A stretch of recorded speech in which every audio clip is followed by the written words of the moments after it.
The case against Jared Chance has come to a close. All that's left is attorneys' closing arguments before the case goes to a jury to decide if Chance is guilty of the murder of Ashley Young in Grand Rapids late last year.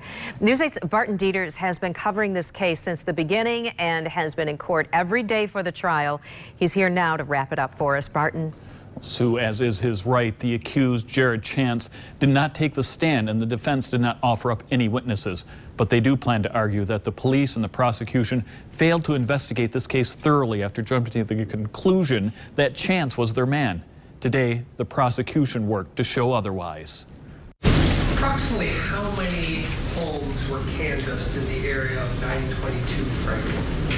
There were about 110 homes that were canvassed. The lead detective on this case said that they also collected 250 pieces of evidence and talked to everyone they could who was connected to Ashley Young. The jury also heard from the state police DNA expert who told them that Ashley Young's DNA was positively identified on things belonging to Chance, such as a saw and blades, with astronomical certainty. 25 septillion provides very strong support that Ashley Young is a contributor to that mixture of DNA. Then there was the cell phone tracking that police say show the coordinated movements of victim and suspect. But one of the strange twists in today's testimony came in the tale of how Jared Chance and his father, an ex-police officer, came to the Grand Rapids police station December 1st, just after Young was reported missing, but before her body parts were found in Chance's home. Video shows the two walking into the station and talking to Lieutenant Pat Merrill, who told the jury why they were there, not to confess, but to complain. He told people he was upset.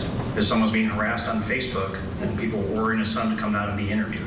Defense attorney Andrew Rodenhouse asked why the lieutenant didn't stop Chance right there and then. Have a seat when I have a detective come down and talk to you. How hard would that have been? For what? For when they were standing at the window. Have a detective come and talk to them for what? Tomorrow morning, we'll hear the final arguments from the prosecution, the defense, and then it'll be up to the jury. We will be there, here, and live online at woodtv.com. Sue?